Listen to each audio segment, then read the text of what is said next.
for 5:30. And we are here for the purpose of the superintendent sharing our budget. It's a public hearing. And so with that, I'm going to turn it over. We don't have an agenda, so I'm not asking anyone to vote on it. It's just the agenda is Brian. I mean, I don't know. I could ask. Do you want me to ask for the board to vote to move into this or not? Do you have a roll call? Just who's present? I didn't catch that. Okay. Let me just do that. Would someone move, Jean? The item will be someone move the agenda, which is just the superintendent will share our for the purpose of the budget hearing. Move it. Someone second it? I second. All those in favor? Aye. Aye. Aye. Aye. 4. Are we at 4? We are. Okay, perfect. It would be Mrs. Lyons, Mrs. Cooper, Mr. DiGiorno, and myself. Okay. Mr. Polvino, the floor is yours. Okay, thank you. Let's see if I can get us into present now. 1 second, please.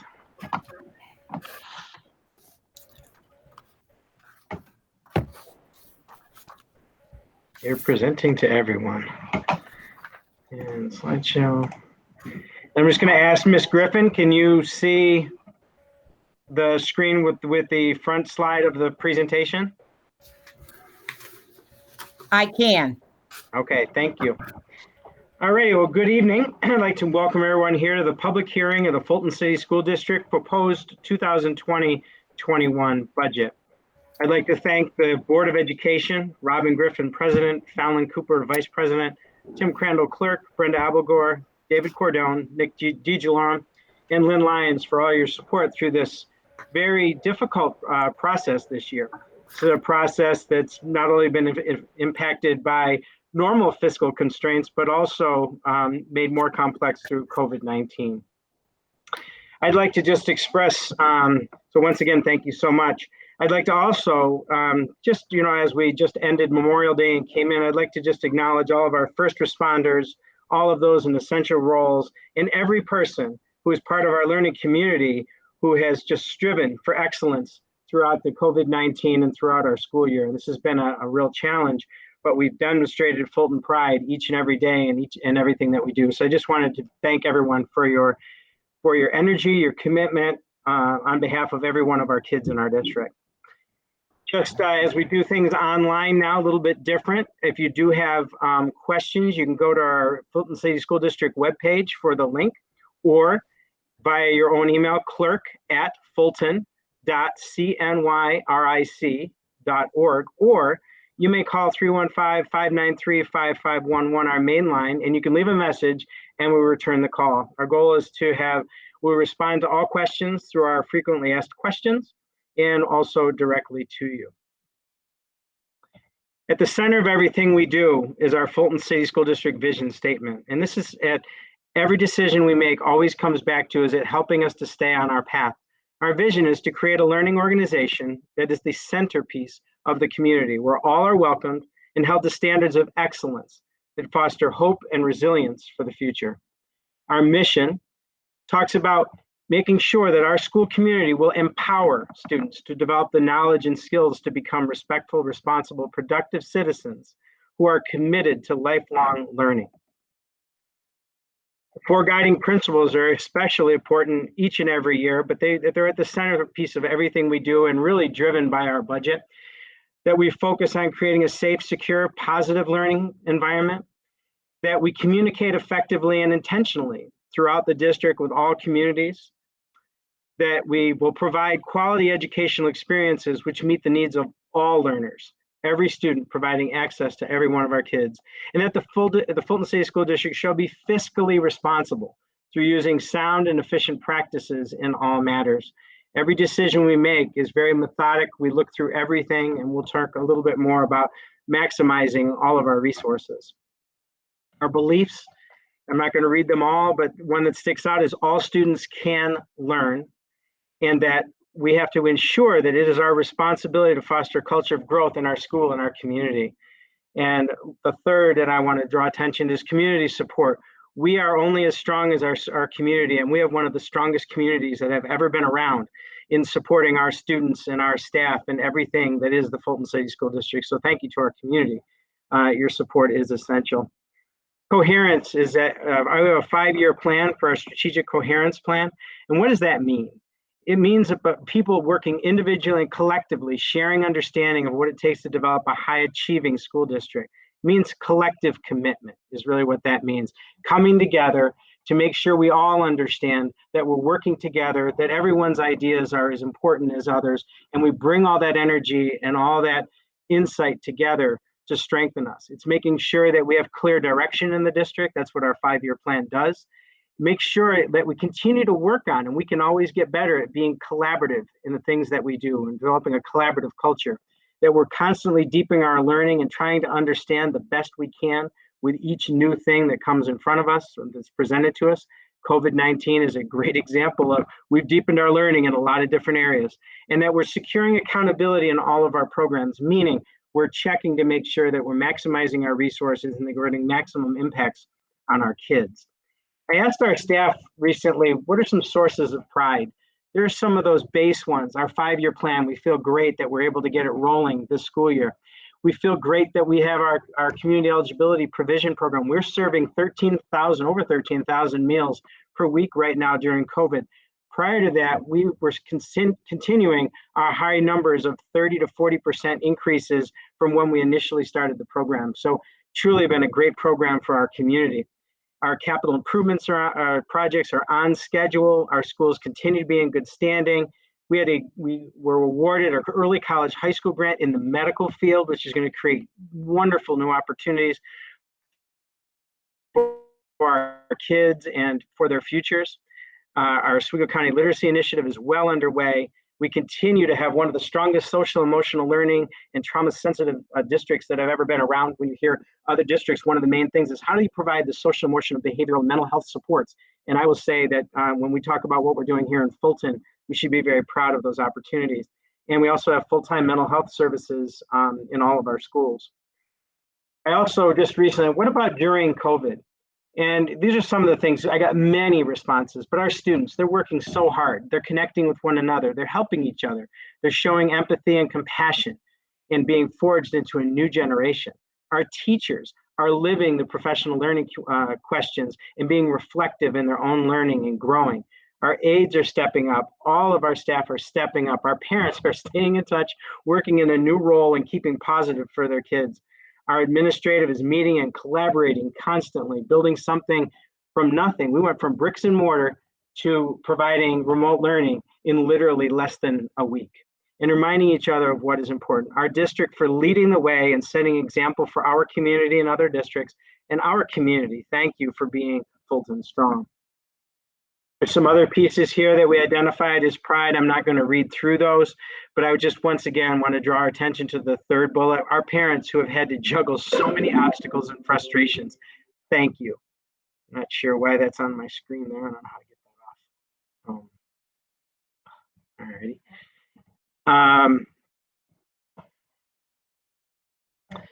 Just want to go through tell our story. Our strategic coherence plan is focusing direction, cultivating collaborative cultures, deepening learning, and securing accountability. Priorities for our budget, including for inclusion this year. And I apologize, I'm not sure why this is on my screen here right now. Well, I guess we'll go with it. Transportation variance costs, our digital learning initiative, safety and security are central to our inclusion in our budget. Continued Fulton Junior High support as we're mixing 4 different schools coming together here at the junior high. Enrollment at Fairgrave has increased. So we'll add the 3rd section at 6th grade. We only have 2 sections at 6th grade this year. So a physical education position that we reduced becomes the position at Fairgrave. Due to a retirement, review all aspects of the Fulton City School District to ensure maximum return on investment. So in other words, every time we approach something, making sure that we are at the forefront and making sure we're maximizing that resource.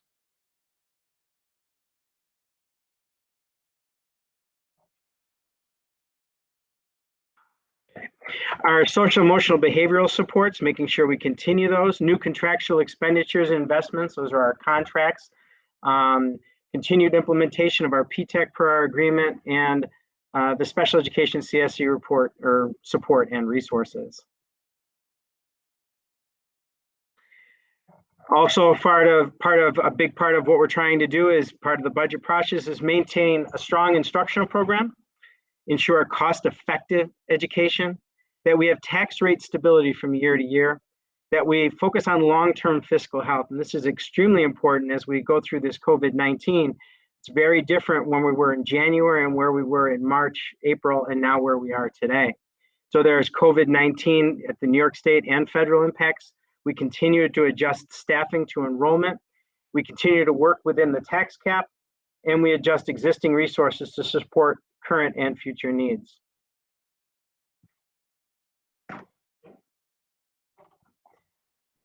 Apologize, my screen is freezing up here right now.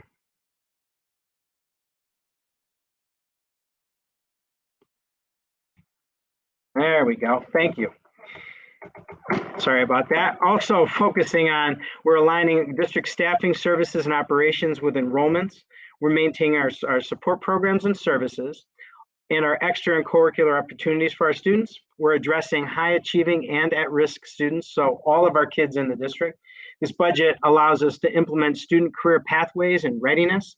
It allows us to reduce reliance on the district's reserves and by decreasing the amount of fund balance allocated to the fund budget. The reason this year we're using zero is that we need to posture ourselves and be ready as we have the impacts of possible reductions from in-state aid are looming, and we'll talk about that in just a few minutes.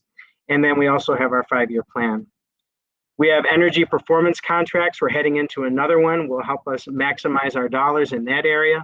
We have energy consortium purchasing. We are constantly analyzing our staff assignments based on enrollment needs and requirements. We're maximizing our use of available space. We have lease agreements. We're really maximizing our opportunities to bring in revenues into the district. And we're also maximizing the use of our BOCES COSERs to the highest levels. And that's our cooperative buying. And in this district, we get back between 82 and 85% or 85 cents on a dollar through that. So it's a great opportunity. So for example, the purchase of our Chromebooks we've done through leasing programs to maximize our dollars. Key impacts on the district budget, that there are no reduction in New York State mandates to school districts. Local and regional economic picture. We had challenges before COVID-19. We'll have them during COVID-19, and we continue to meet and address those challenges now and in the future. We were designated as NOSIT designation by the New York State Office of State Comptroller, meaning we are in the best fiscal situation we can be in at this point in time. We've historically stayed at or below the New York State tax levy threshold. We have an equitable state aid formula will be required. This has been an ongoing issue, and that's not an easy fix. The governor spoke about that this year, that we really need to look at this state aid formula and the distribution of resources. And we have strategic targeted use of resources coupled with monitoring. So in other words, that gets back to that every cent, every dollar that we have, the questions constantly are we maximizing those resources? And if we're not, we need to make adjustments in what we're doing to make sure we're maximizing those dollars. Our budget development. So this is our story this year. So let's go back to January of 2020. The governor indicated that we had a $6 billion revenue gap, and it was primarily due to Medicaid, and all of our representatives at the state level, our government officials have been working very hard on this. But at this point in time, there was a $6 billion revenue gap as early as January. In the January executive run, very consistent with previous runs, we had looked at a $604,000 increase in foundation aid that was very consistent with other years. Then on February 4th, we did a budget workshop. We did what we call a roll forward budget.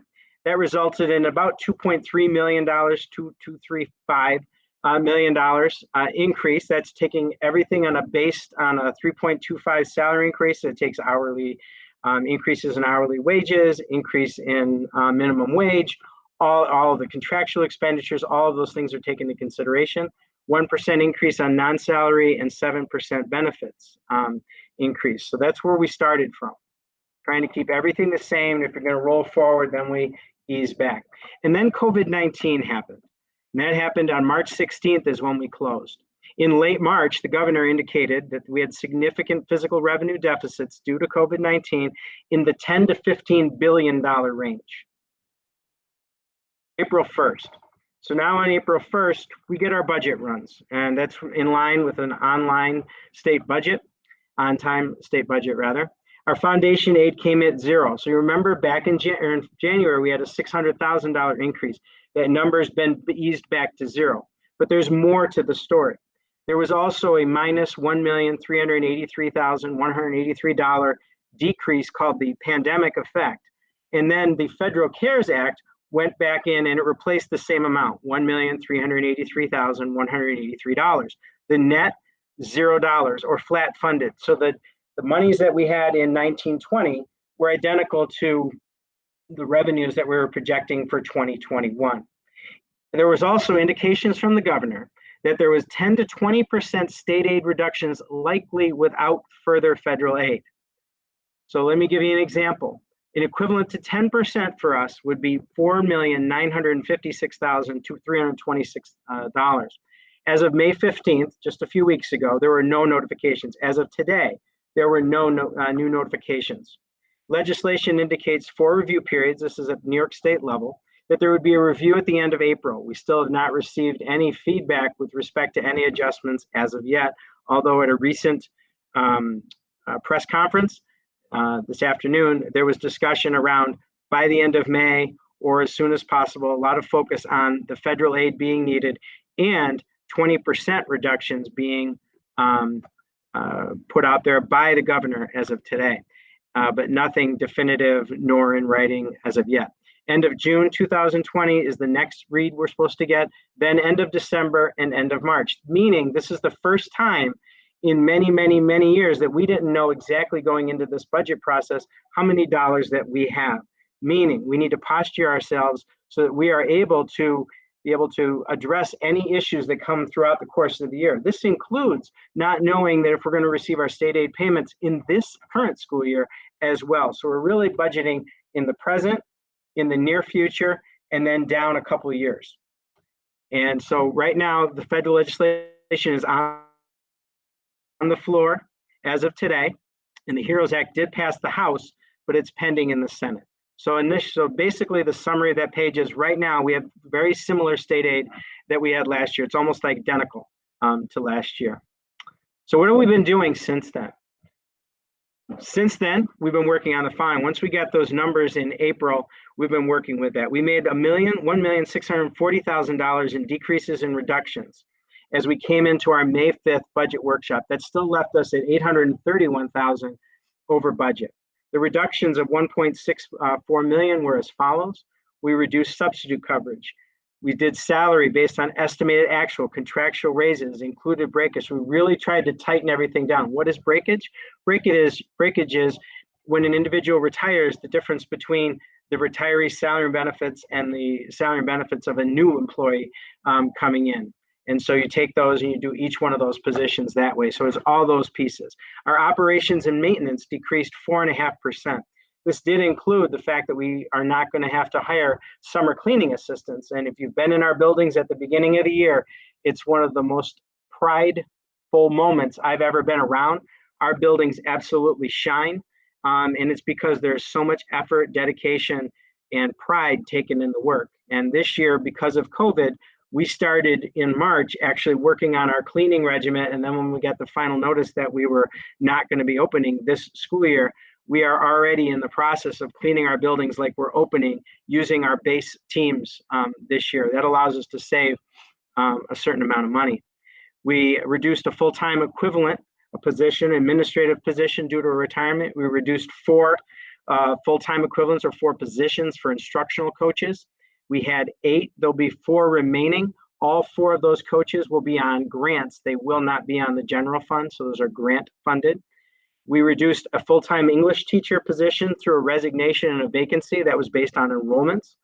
We were able to reduce 1 full-time equivalent for a behavior interventionist. That was a resignation. We took that vacancy. We're not going to fill that. Again, we were really looking at every position and trying to keep minimum impacts at the classroom level. Employee retirement system and the Social Security benefits decreased, so we were able to recognize that. And we decreased miscellaneous salaries covered by our after school and our community school programs. And so that added up to 1.64 million. At that meeting on May 5th, the guidance was to further reduce the budget for May 12th using the following parameters. A tax cap at 2% or 423,000, reduce the budget by 408,350, and use no use of reserves in the fund balance. Even though our savings and our fund balance, which is really your savings, looks like we have a great deal of money in there, there's only a certain amount that you can access, and that's really our unassigned and certain reserves. Others are very specific in how they can be used. So right now there's about $6 million that's available, $5.5 to $6 million available to work with. Now, when you think about the fact that earlier I said we indicated that 20% or 10% would be $4.9 million further beyond this budget, you can see why, and that there are 4 different times during the year we need to have that flexibility so that we can be able to negotiate and work through any challenges that we may face fiscally due to revenue challenges at the New York State level as well as the federal level. Key points as we continue. So we went into this May 12th meeting and we needed to make a $408,000 reductions. We continued on looking at retirements and resignations and some other areas. We reduced general education teacher aid costs, 10 hours per school per day or 60 hours per day across 6 schools, resulting in no layoffs.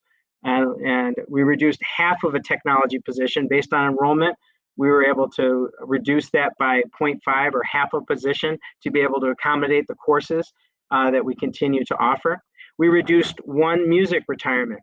And I want to just reinforce the fact that position was at the high school level. However, with some ideas through the music department and others, we will use the 11, and there will be a full-time same person at the GRB. So there will be no changes in any programming at the high school level. We'll make adjustments and work with us all the way through.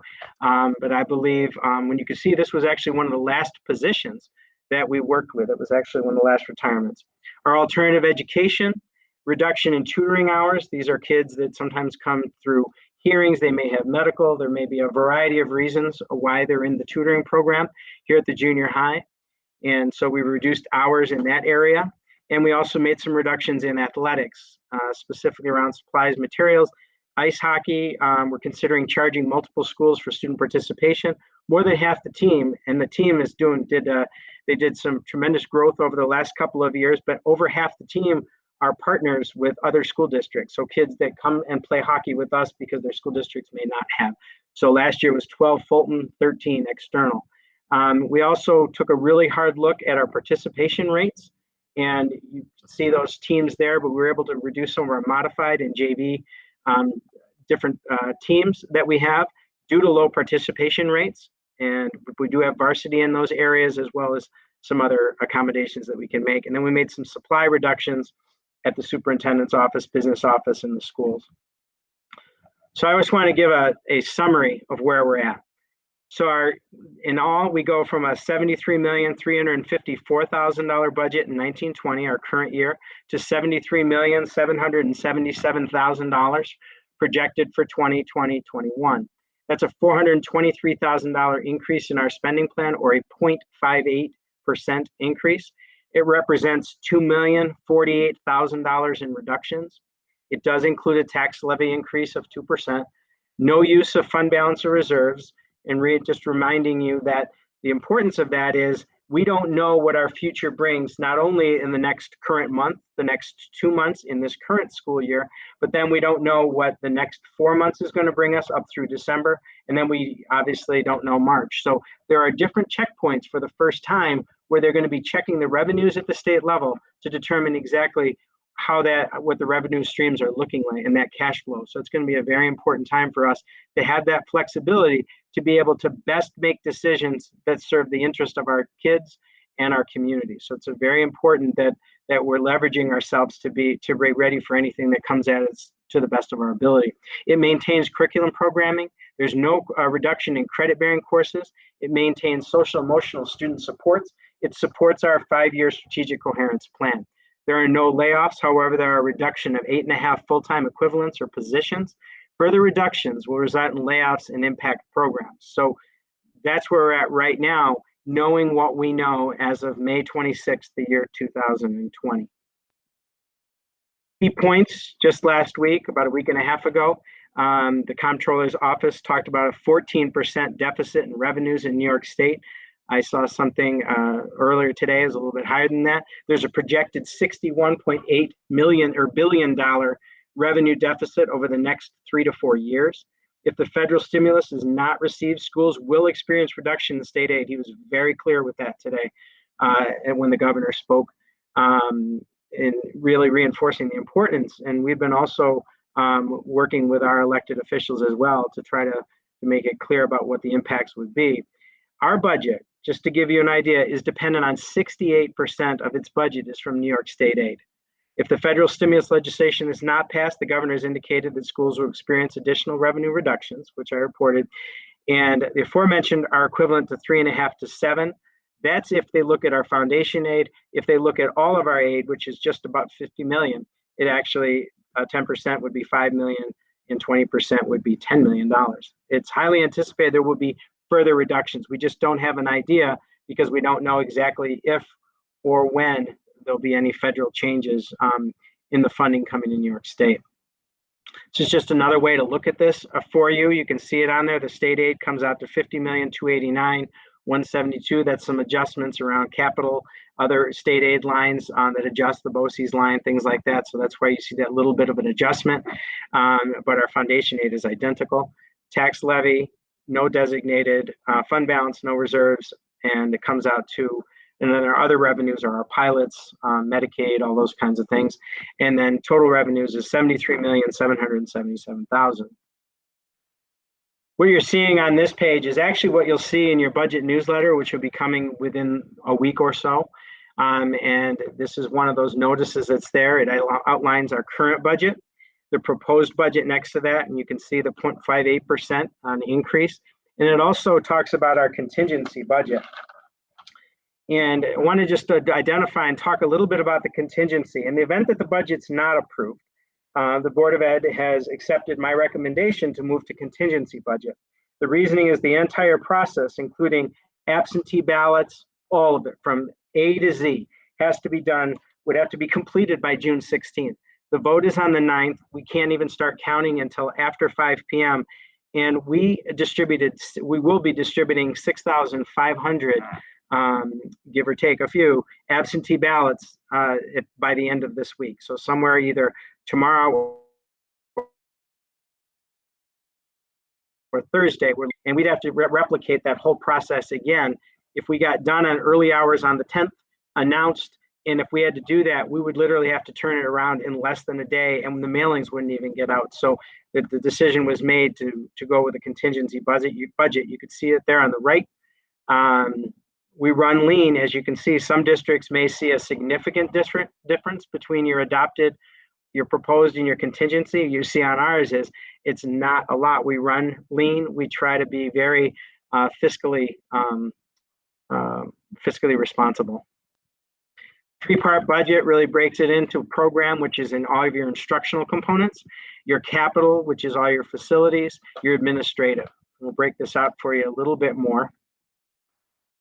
And this is our program that includes your regular education, your special education, special schools, student services, benefits, and students with disabilities, SWD, students with disabilities, summer school.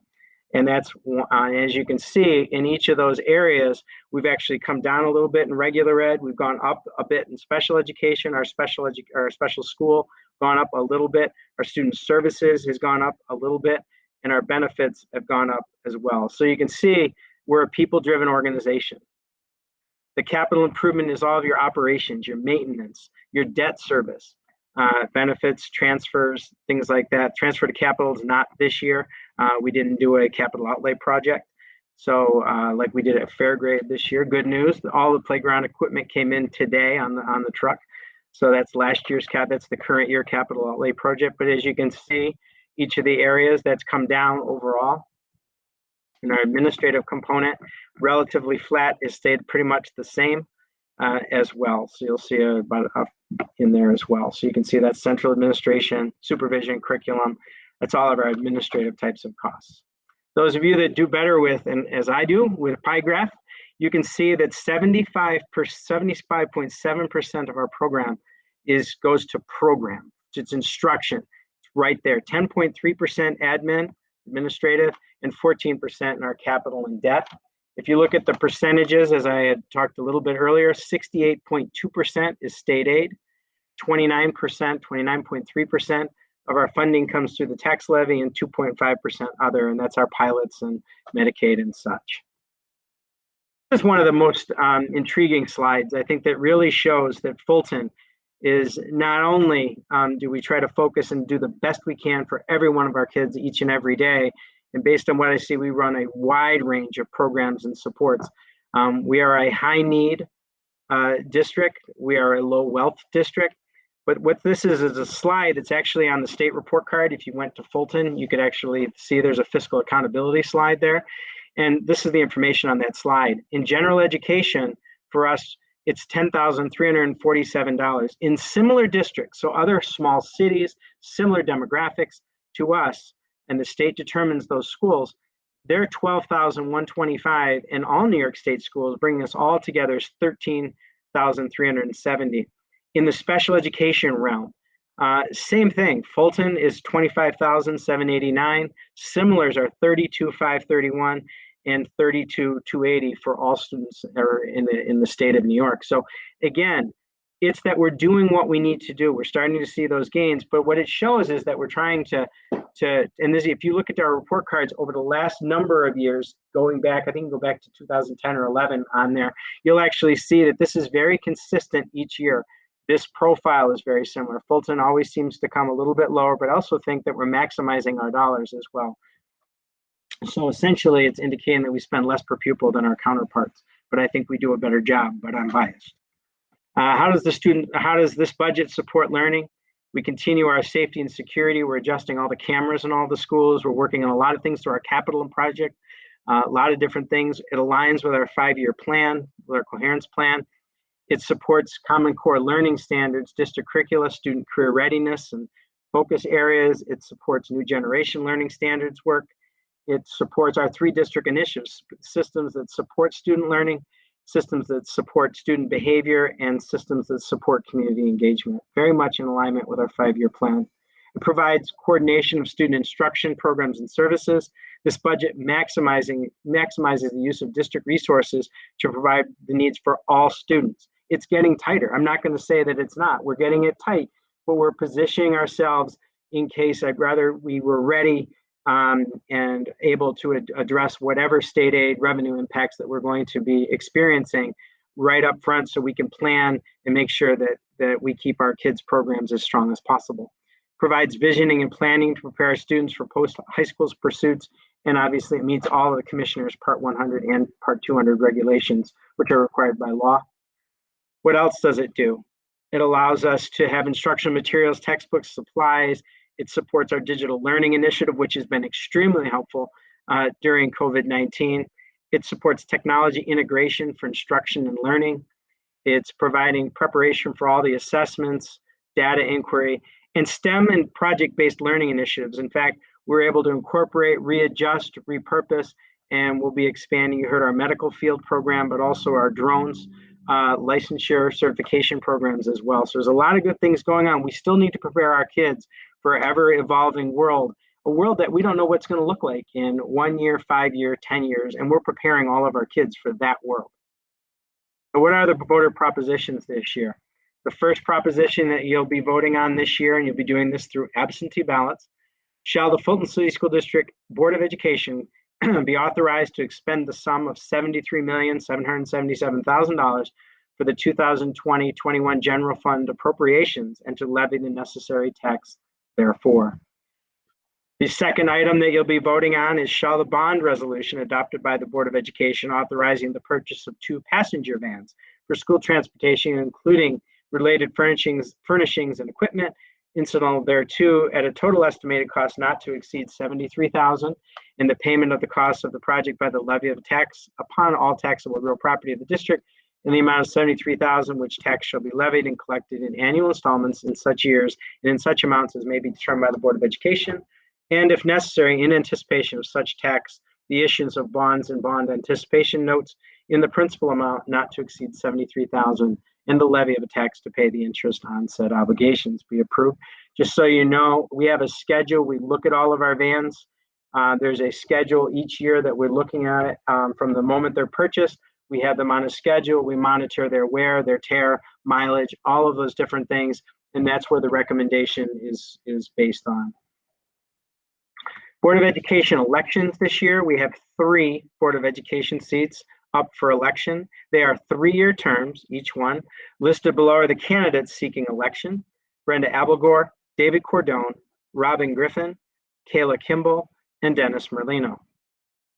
You'll also have the opportunity to make a vote for the election of a library board trustee.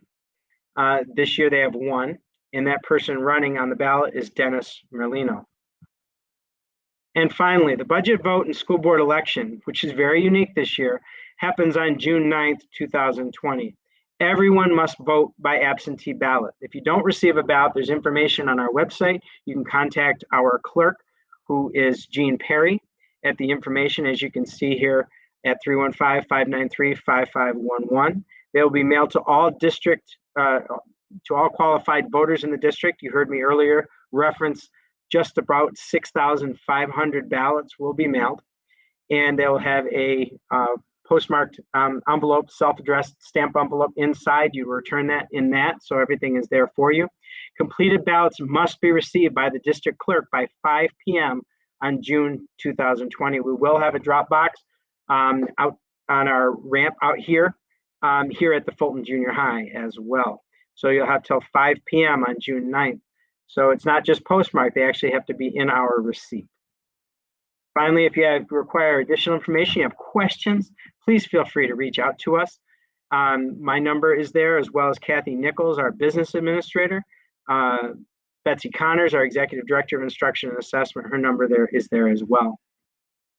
Also, this is a slide that you saw earlier in the presentation. If you have questions, please feel free to go to the website. We have a budget page there. These presentations are on there as well. You can email clerk@fulton.cnyric.org. That goes directly to our board clerk / district clerk. Or you can call 315-593-5511, leave them a message, and we return the call. We will respond to all questions, as well as add them to an FAQ or frequently asked questions on our website. Finally, thank you. Just during these times and during these interesting times where we have many different things that we're facing and confronting, but it also lends itself to great opportunities for creative solutions. So let's continue to think positive, be positive, and staying positive. There's so much power in the power of positive thinking. May your family be well, and you be well as well. Thank you.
Move it.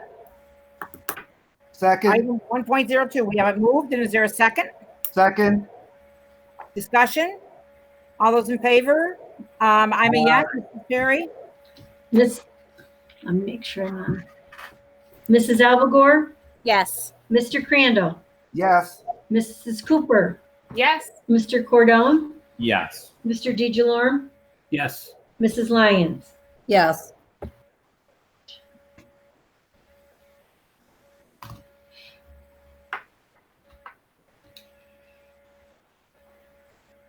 The public forum, for the benefit of anyone viewing, if you would like to make a comment to this board during this format of our meetings, we would ask that you can go to our website and there's a link to our board clerk address, or you may call 315-593-5511. And the address, I have it right here, is clerk. Well, I had it right here.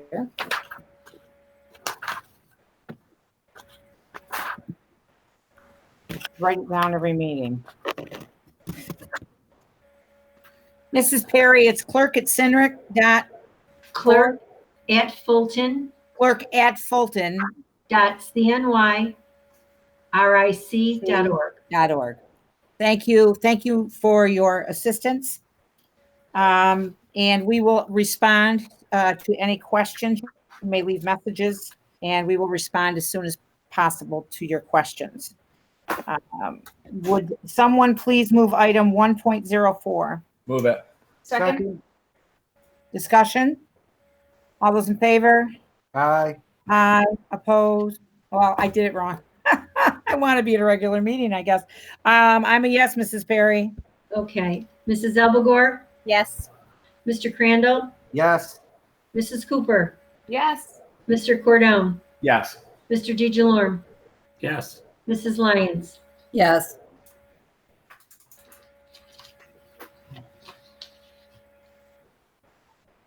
Item 1.05. Move it. Second. Discussion? I'm a yes. Mrs. Alvagore, Yes. Mr. Crandall, Yes. Mrs. Cooper, Yes. Mr. Cordone, Yes. Mr. DeJalorme, Yes. Mrs. Lyons. Yes.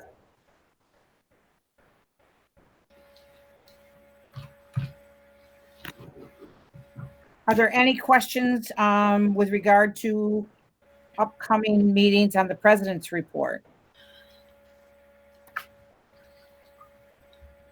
If not, we have ourselves, oh, I'm sorry, go ahead, Nick. June 9th, the annual meeting, general election. What time is that?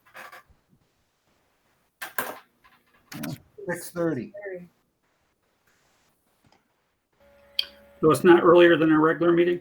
Nick, that's just a notice, a reminder That's of the vote that day. Okay, thank you. Ms. Griffin, Yes.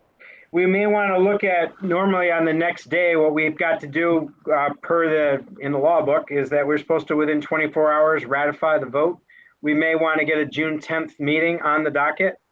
That allows us to close the election. With that was something that we determined a couple of years ago. We started doing that, and that's in accordance with direction from our attorneys. So we may want to get a June 10th meeting on the docket. It's about a 5-minute meeting. Hopefully. Does Mr. Palvino, did I understand that the ballots can be postmarked June 9th, or do they have to be received by mail on June 9th? Because that would be a tight deadline for us. So yeah, so on June 10th, on June 9th, we have to have everything in our possession by 5 o'clock on the 9th. So if it postmark's not good, if it comes in on the 10th or the 11th, they do not count. They have to be in our midst at by 5 o'clock. That's why we'll have the box outside till 5. We'll also do our mail pickup and all that stuff that day as well. Okay. I hope that's clear to the public is all, because I don't know, there might be some confusion. Okay. Yeah, we can do some more PR. It's a great point. I have a feeling there's a lot of things that are different this year for people. It's true. True. So, time for June 10th.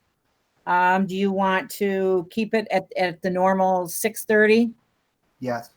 Yes. Yeah. Yeah, Okay, that's so fine. We just, yeah. So Hopefully we won't be 6:30 counting till then. 6:30 on the 10th.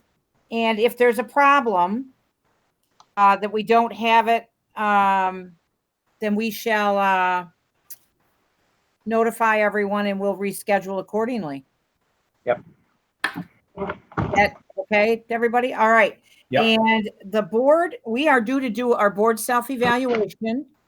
I would like to share that same format as we utilized last year online, and it would be sent out to you. And I'd like to complete that June 9th. So I would need it back if at all possible by Friday, the 5th of June. Does that work for you folks? It's fine. I got one fine. Works for me, Mrs. Griffin. That's Works two. for me as well. I hear That's good. three, Good. Good for me. 4, 5. Okay. All righty. So I will get that sent out. I think we can do it fastest tomorrow. And we will have it. It is due on June 5th. And we will schedule our review for June 9th. So if we have to wait a while, we'll have something to do. Oh, no, we won't know. That's right. It won't be till the 10th, maybe. Who knows? All right. With that, I'm going to turn it over to Brian. Thank you. Okay, thank you very much. Once again, thank you for all the support throughout this process. Hope everyone had a good Memorial Day weekend and was able to enjoy some family, some friends if possible, and also recognize all of the people who served our country in the past and now. There's a lot going on in our world right now, and I spent a lot of time reflecting on those changes. So hopefully you had the opportunity too. One of the first things we'd like to do is do a staff recognition. This evening, if in previous meetings, we've recognized groups that have been just doing a stellar job. All of our groups are doing a stellar job here in Fulton, but tonight we want to recognize our secretaries. In our buildings, at the central offices, they have been doing a tremendous lift in our buildings. For example, at our building level, I'll have Betsy talk a little bit about what we're doing at the district level with packets and things like that. But at the building level, the principals have shared with me that they're answering the phones. All of the phones go to a cell phone that we've provided them, a district cell phone. So if you call the main line, if you called my main line here in my office, Miss Perry gets that opportunity. It bounces right to that cell phone. She's able to answer those calls. We've provided that access in all of the schools. And as such, that we're finding out when you work online is there doesn't seem to be a definitive time. And I'm hearing that our staff is answering those phones well into the evening and responding to the emails and things like that well beyond. And they were sharing all the different things that they're doing in their schools. So for all of those that are staff, our secretaries out in the buildings, they're just doing some amazing things well beyond the normal hours when they would walk away from an office. But that seems to be the course with everybody here in our district right now. We seem to be doing, not surprisingly, rising to the occasion. But you realize you have to set parameters differently. But thank you to our secretaries. Betsy, you could talk a little bit about the work that's being done at this district level, please. Sure. So at the district level, some of you may have, even as parents or grandparents, have seen some of the packets that have come home. Right from the minute that we went into the COVID-19 closure, we knew right away that with continuity of learning, we needed to get information into the hands of our students faster than we could get the Chromebooks out the door. So we immediately embarked on doing packets for our kids, and then slowly we transitioned to online learning. But K through 2, we're continuing to do packets. And you may also be aware that from the special ed office, there's been packets that have gone home, as well as the materials that were donated, the money that was donated so that we could buy books for our children, as well as buy supplies. So again, every week we have a group that comes together and assembles all of this for us. It's really a group effort between the buildings and central administration and really the ladies that work in my office. And we have some others that have joined that crew. I cannot thank them enough when they came in on a Saturday and worked from 9 o'clock in the morning straight through into the evening in order to get the packets and the books and the supplies out to our kids. So again, just a shout out to the group that has gone above and beyond, because even into the business office where they are having not only to do their own work, but are also helping us with the mailings as well, because there's a lot of pieces that go into this. Also rooting it so that we can, Dan Carroll does a nice job of putting together with Golden Sun our routes, and then the girls have to put everything in order of the routes. So it's a complex thing. They come in every week ready to work and embrace this this undertaking, because it is huge. So thank you, and thank you for giving us the opportunity to recognize them for going above and beyond. Yeah, I can't echo enough. They were just doing on Friday, they were doing all the family mailings that went out, I believe today. Just unbelievable what they do. And again, those are the things that nobody sees. You don't hear about those. You just get the information out there. But without them, we truly would be lost. And what we found is our mailings are some of the most important things that we're doing. So again, thank you for the yeoman's effort that's going on out there. It's absolutely amazing. I didn't know if any board members wanted to comment anything. I wanted to recognize that group this evening. As a parent, I appreciate all the communication. We can never be accused of, of a lack of communication if we over communicate. So thank you. I just also want to add my sincere appreciation to all of our clerical staff and everyone that supported them to get everything done that needed to be done, not only to support our students, but to support other staff in their endeavors to get their missions accomplished. And I'm especially grateful because they showed up. They showed up to work during a time when it was questionable whether it was wise to show up to work or not. And so for their courage under fire, they've worked extremely hard, and they did it very courageously, in my opinion. And that's my humble opinion. But I am sincerely grateful for all of their efforts.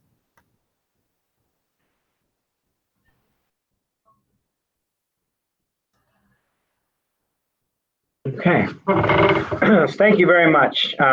It's truly an honor or privilege to serve with the staff and the faculty here. They are absolutely amazing, and it's just another group demonstrating why we're so special here in Fulton. On the second item on our agenda this evening is the safety plan.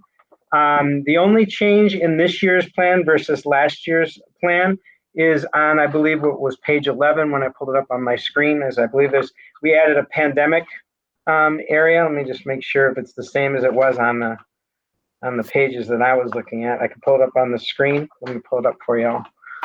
1 second here, so I can just show you.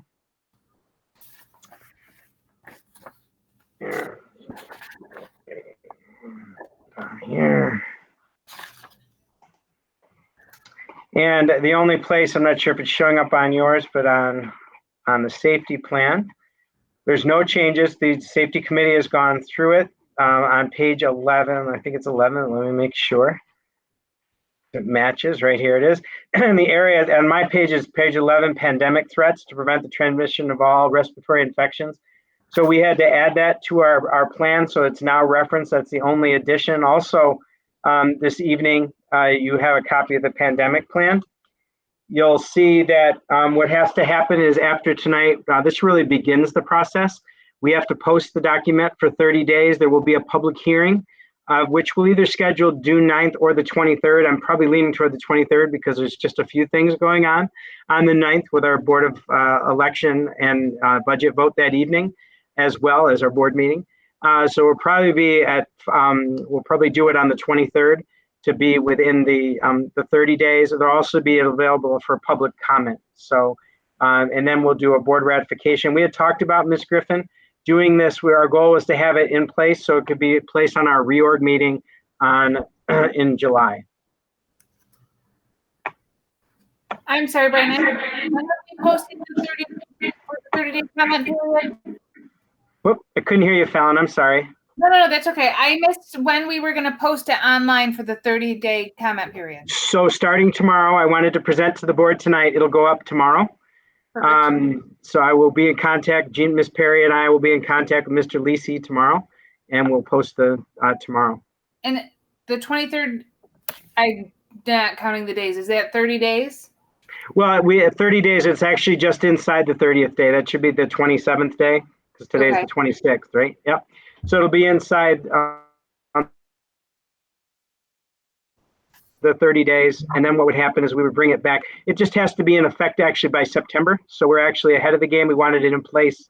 And we thought the perfect timing is always to work back from our reorg meeting. It kind of gives it a natural piece. Okay. I just want to make sure our timeline was correct. Thank you. Yep. And thank you because you kept us on our timeline. So thank you so much, Ms. Cooper. Somewhere I lost my agenda. I might request, I do not have a page 11. I do not either. Okay. Well, we're going to make sure on the one online, if you look at your board docs online, because that's where I actually pulled mine off was on the board docs. It is Okay. correct, but we will get you a hard copy. I'm good. If it's online, I'm good. Yeah, no, I actually pulled the document. I actually unloaded it off of there. So that's why I looked at my hard copy too and it didn't seem to match. I was kind of like, okay. That's why I put it up on the screen. So yes, it is on the website. You'll have a copy of the pandemic plan as well as a copy of the safety plan. The safety plan is what has to do the 30 days.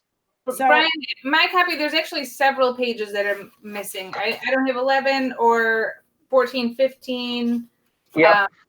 Okay. So what I'm going to do is we will resign. I have a feeling when it copied, it only did certain pages when I'm looking at this because online it did.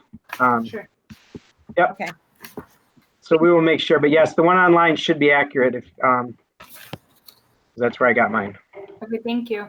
You're welcome. I just want to, this is being posted tomorrow is what I heard. And then we have Correct. a 30-day comment period. Yes. And then what we'll do, Robin, is do you want to bring it back on the second June meeting? We could do it on the 23rd. It would be the same night as the board meeting, doing something similar tonight, doing two things in a row. I could do that, or we could schedule a different day. That's fine. We haven't published any date yet for that forum. And then we could put it on the reorg. I think it would be a great thing to get on the reorg that we always make sure it's done by then would be my suggestion. Because we were What do you want to do on the reorg is what I'm asking. I want to be clear. on the reorg, we would do the resolution to accept the district safety plan. Yes, that's fine. I'm good. Is everyone else good with that? I see Fallon nodding her head, Lynn's nodding her head, Nick's nodding. Yes, that's good. Thanks, Dave. And Brenda, I don't see about there. I see Brenda's thumb. Gotcha. We're good. We're good to go. Okay. As far as thank you. As far as, and we will get that date on the calendar as well, and we'll upload tomorrow. So Ms. Perry, if you could make a note of that, please. I'll make a note too. All right. As far as the COVID-19 update, our update was really to recognize staff this evening. We have not received, as of yet, we resubmitted our continuing learning plan, continuity of learning plan. We have not received, it still says submitted on the website. I popped in there this morning, and no other districts have heard as of yet. So we're still waiting for feedback on our continuity of learning plan. This week is really a targeted week to really tighten things up for our kids, catching everybody up, getting ready for the final home stretch the next couple of weeks. So down on lunches a little bit today. We think maybe the heat had to do with that a little bit. We were down about 70 lunches. So we'll continue to monitor that closely. So we'll go from there. And we'll continue to keep you apprised on a daily basis through the updates. As far as the 180 days, we finally made a determination. The last day for students is June 17th. The last day for staff is June 18th. That's taken into consideration and addresses the 6 days from April break, which was the 5 days, and then the Monday that followed that. Those were 6 original recess days, so they're working backwards from the 25th. So our date is the 18th. There will be celebrations and events. We will share that with you. Once we got those locked in, you know how we've done different types of things for moving up, things like that for our 6th graders, 8th graders.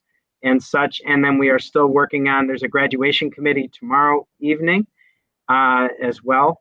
So hopefully we'll start to see some plans start being really pulled together by that committee in some direction. Watching across the country very closely, celebrations and recognitions that are going on across the country as well, and seeing what they're doing and learning and really sharing that at the committee meeting. Ms. Parkhurst is leading that committee. I think there were about 23 or 24 people at the meeting last Wednesday, I believe is correct. Is that about right, Ms. Connors? Okay. Yeah. Correct. So And that's Becca is part of that as well. Oh, so I she don't know if is. she has anything You know what? to She's add. not showing up on my screen. For some reason, I'm not getting the grid tonight. Becca, anything you'd add about that? Yeah, I think that we met for what, like 2.5 hours. 2 hours. I think we, although it was a lot of back and forth, I definitely think we made a lot of progress with that, and hearing input from a lot of different perspectives was definitely good. And yeah, I'm looking forward to the meeting tomorrow night as well. Yeah, me too. Mrs. Applegore, you as well. Yeah. That's right. Anything you'd add, Ms. Kitten? Yeah. All right. Very good. Thank you, Becca. So yeah, so more to follow. There'll be a lot more information coming out as soon as we start to get some things put together with all our celebrations. If Ms. Brenda, I can't see her either. I think Brenda wanted to say something. Okay. I'm just having a lot of technical issues here tonight. I don't know what's going on with you guys are all cutting in and out. I can't see everybody. So it's interesting. Yes, I think that I'm looking forward to tomorrow night's meeting as well. I've heard from a few students on some things that they would like to see done since their survey went out. So it'll be interesting to see what Mrs. Parkhurst came up with talking with the city today. And I mean, whatever it is, I tell my son all the time, he's my little COVID senior.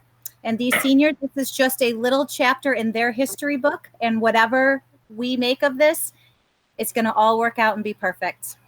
So should be interesting. All right. Very nice summary, Ms. Abelgore. So yeah, so I know it's been hard, but there's great leadership and the team's doing a great job under Ms. Parker. So looking forward, we'll process through it. And with that, that's the conclusion of the superintendent's report tonight. No, it's not. I want to ask you a question. Okay. You don't know yet.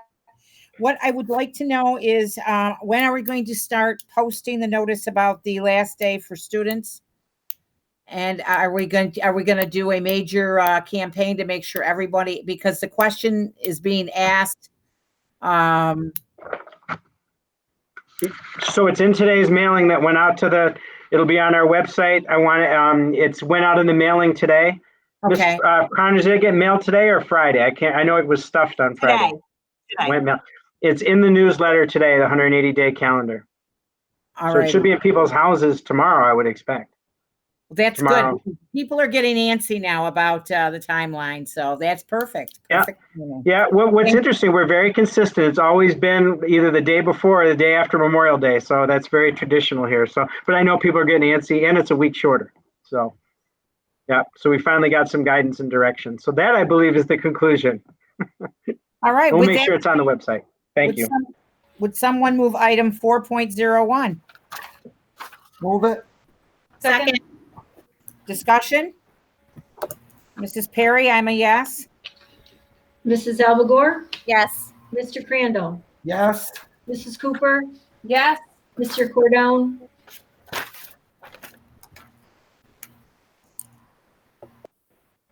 Mr. DeJalorme, Yes. Mr. DeJalorme,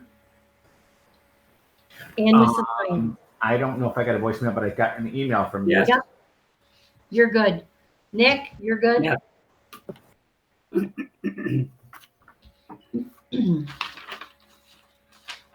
Okay. Me too. Did I miss Yep. you? Jane. Yes, thank you, Lynn. Thank you all. I love when everybody's helpful. We're being good helpers tonight. Well, I agree with Brenda. This has been weird. It has been a very tough night, yes. Item 4.02. Move it. Second. Coming forward. Discussion? Fifth grade. I am a yes. All right.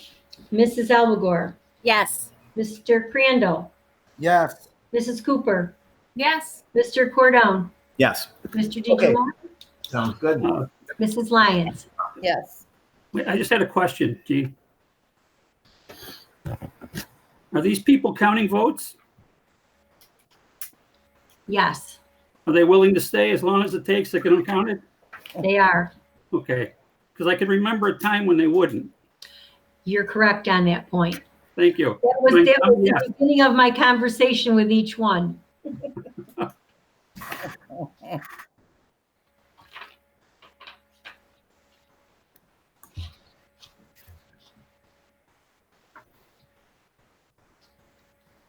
Are we all set? Item 4.03, please. Move it. Second. I don't think I need to move it. What I need is it's the first reading of policies. And are there any questions on these policies? No. Okay. All righty, they'll be on, I would assume, our next meeting then for passage. And my thanks to the policy committee that keeps churning them out. It's great. Item 5.01, Move it. Second. discussion. All those in favor? Aye. I'm a yes. I did that wrong. I'm a yes, Mrs. Perry. I'm sorry. Mrs. Albagore, Yes. Mr. Crandall, Yes. Mrs. Cooper, Yes. Mr. Cordone, Yes. Mr. DeGiorno, Yes. Mrs. Lyons. Yes. Item 6.01, Move it. Second. it's discussion. I'm a yes. Mrs. Albagore, Yes.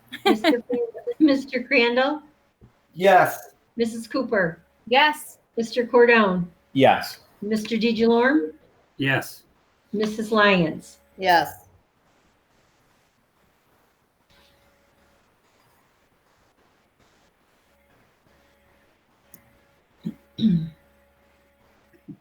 Let's see. And that was, we just did 6.02, am I correct?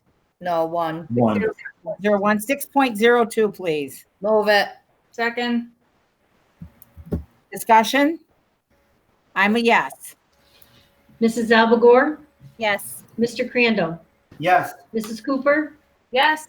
Mr. Cordone, Yes. Mr. DeGiorno, Yeah. Mrs. Lyons. Yes.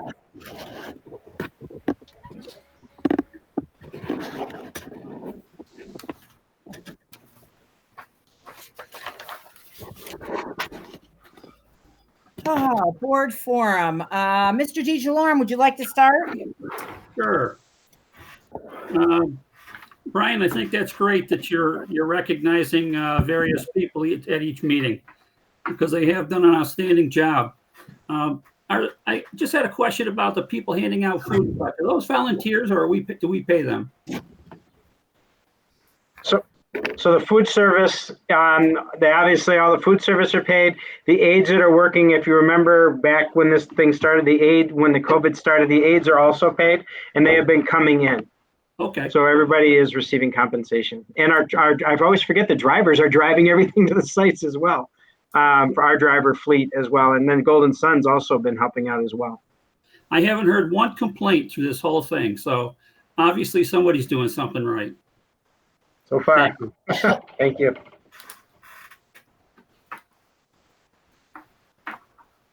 I'm done, Robin.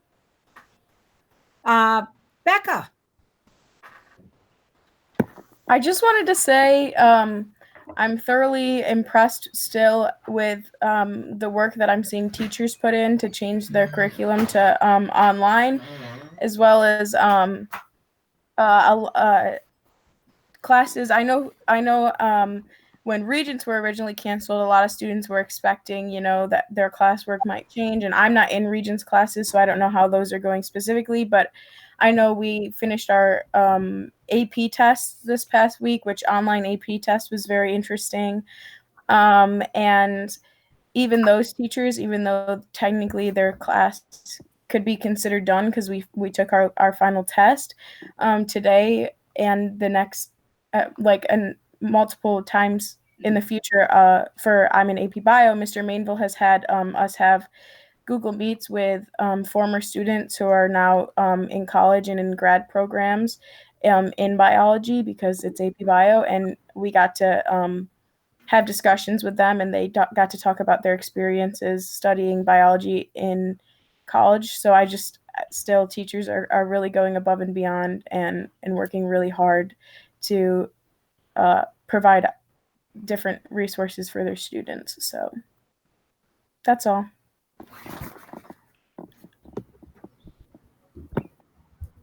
I'm sure your comments will be appreciated, Becca. Mr. Crandall. Present. Well, I had one question for Jean. Who's running for board?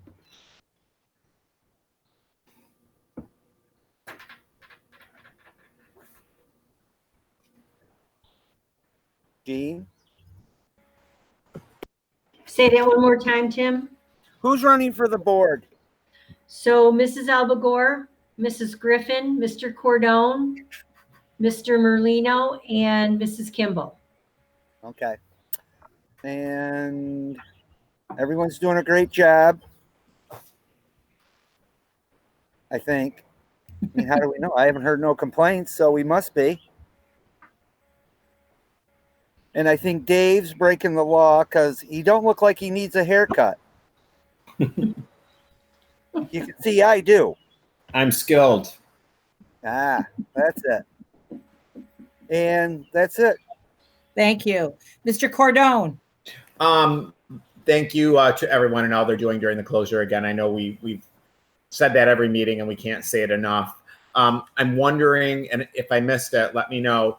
I'm aware that districts have to do reentry plans for the fall, and I'm just wondering the representation from stakeholder groups on that, and what's the plan for forming that plan and forming a committee to create the plan, or at least work on the plan. Yeah, so what we're doing is we're getting our base team here, and then what we'll do is we will reach out to different stakeholder groups. So we have students, parents, community members, similar to how we've approached our strategic coherence plan. We're waiting for guidance from the state as well. We do have a template that we actually found, I believe it was actually from out of state, but it's a really good template. So it kind of gets you thinking and really reflecting on those things. And we've been having increasing conversations, generating questions from principals, just kind of keeping an eye on those. But what we'll do is that base team will expand and we'll include different stakeholder groups and representation over the coming weeks once we get a little bit more guidance, exactly where the high level guidance will be, and then obviously all the details come at the district levels. Thanks, Brian. Brenda.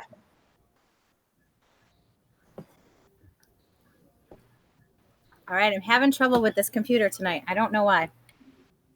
Great question, Mr. Cordone, because I had the same question that you just asked. So thank you for asking that. Another thing I want to say too is, like we've all said, we can't thank those ladies and gentlemen who are helping so much in the district. I feel like they were sweating today as they were handing out their the lunches, especially those who are standing on the corners in certain spots of the city next to their vans. Oh my gosh, it was so hot today.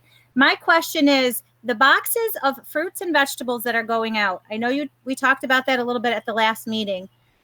Are people aware that they can go down and get them? Because we're usually a late person getting down to the school, and there's so many of those boxes there. Are the families aware that that is there for them, and are our families in need getting that produce? I think we've got the information is out there. I mean, I think it has to become part of their routines. I think they didn't, we keep saying it's every week. I don't think they believe it is every week, but it is every week. I think that's one. I think I couldn't believe what was in those boxes. It was absolutely amazing. I know that the food bank is also working on possibility of meats, which are getting rather expensive now. And so that would be very helpful as well. So I think we need to get into that routine as well. But I know that they've been talking, they take people's names, things like that at the sites. So I'll reconnect with Terry as well. Brenda, there's also calls coming into my office. So if people need assistance, my number went out on everything. So they're calling in between Mrs. Geithner and I, we're connecting them. Okay, because there is a lot in those boxes, and I just know that there are so many families that could benefit from them. So it would really be great for them all to get it. So see if I hear anything. If people want to know, I'm sending them to you. Please do. Lynn. I had a shout out today about the boxes of vegetables and fruit, and they were just totally amazed that the school district was supplying these, and just they gave me a phone call, matter of fact, for me to let everyone know, thank you so much for everything that the school district has been doing for the community.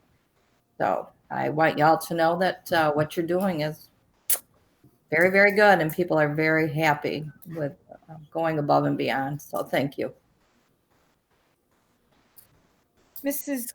Cooper. Well, thank you. Of course, I have a few questions.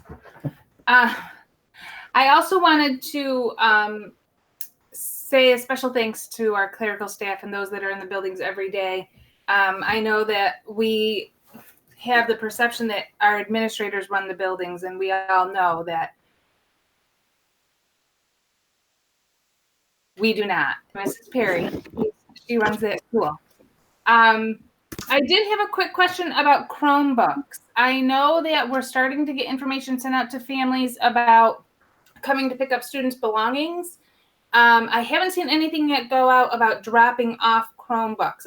This is probably a better question for Dom. I'm not sure if he's got anything set up or scheduled yet, but I just wanted to see where we were with that.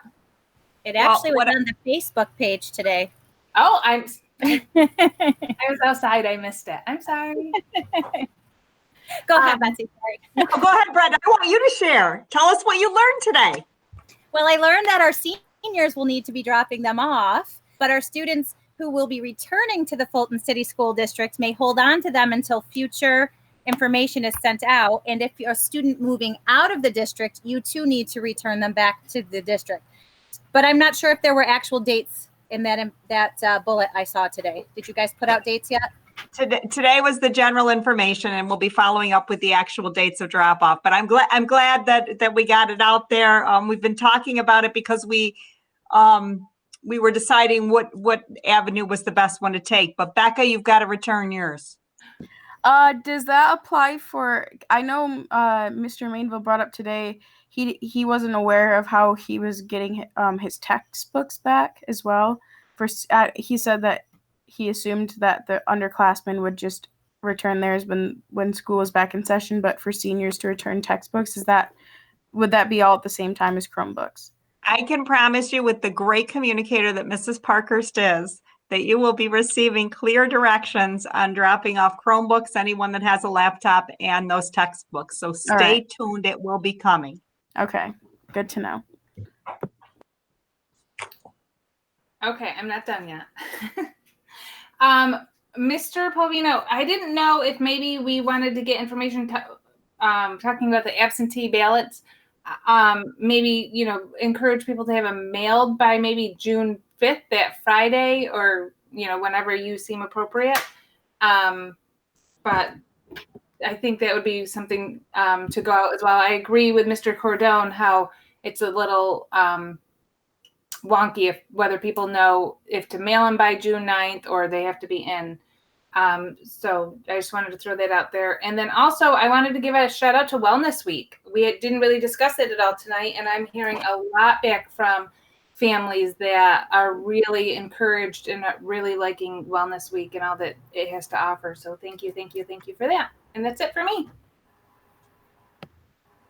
So, Ms. Connors, can you just comment on that? I will say that my team did a great job getting me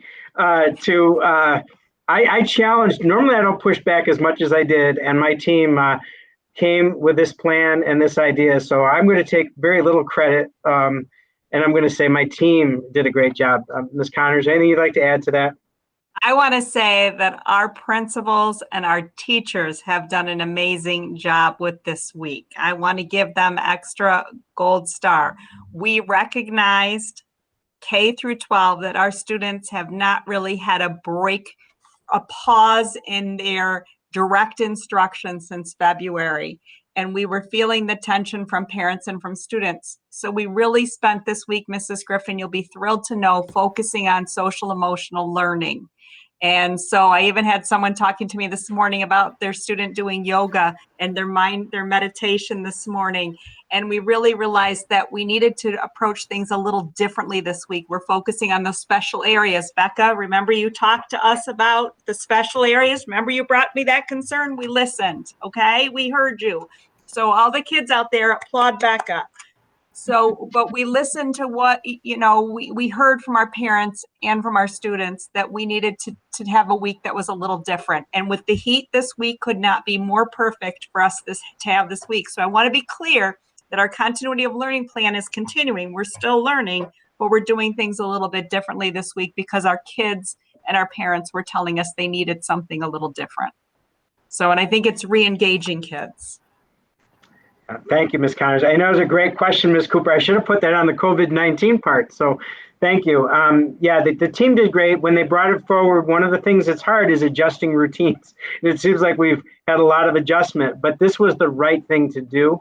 And I will tell you, it took a team and everybody with all the admins and the teachers. It was great to see the collaboration, the collaborative culture that we talked about in the budget forum tonight. So just thank you to my team.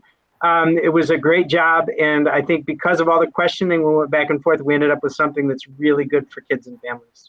Yeah, well done to all staff involved. And you're probably you're seeing some kids work on some time capsules, because that's the other thing we had kids do, was create a time capsule so that they'll have this memory. As you said, Mrs. Abelgore, so eloquently, this is the COVID-19 piece. So we're making history.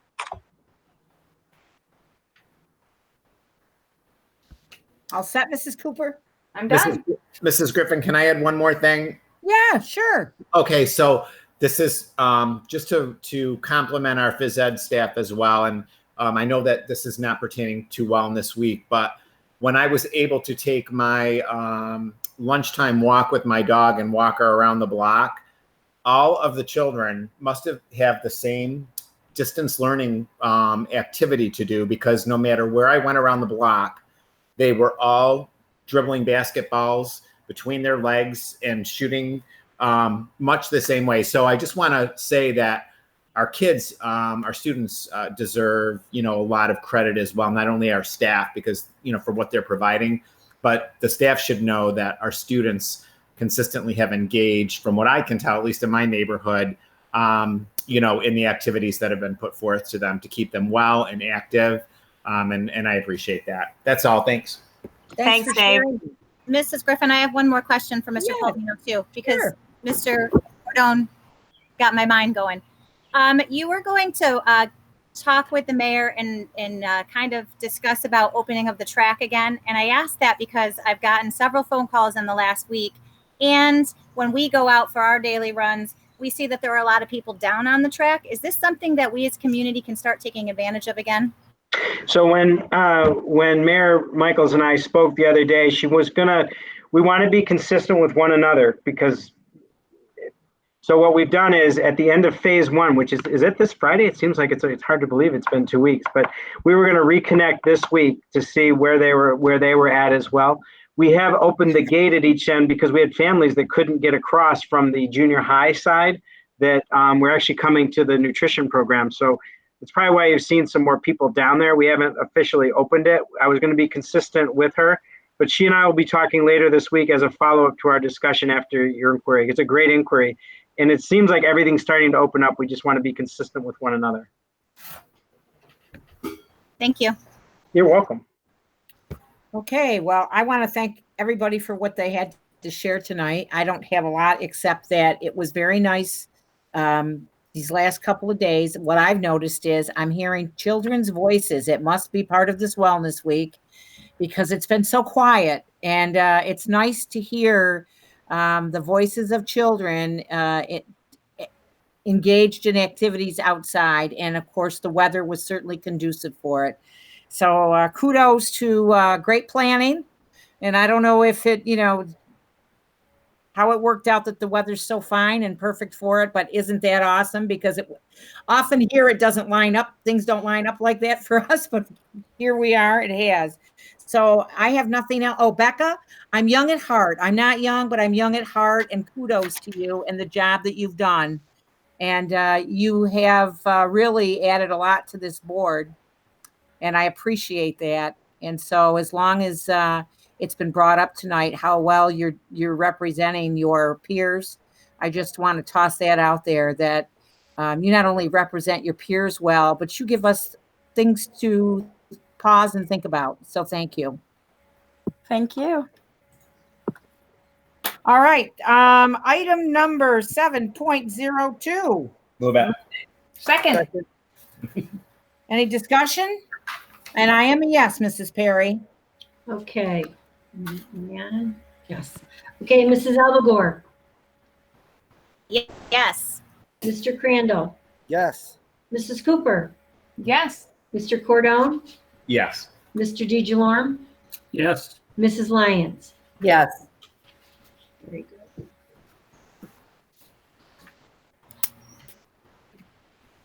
For anyone out there that's watching, thank you for participating. We appreciate the time that you've given if you are here, and we hope you join us for our upcoming next meeting. And please remind people when the ballots arrive, vote and get them in prior to June 9th.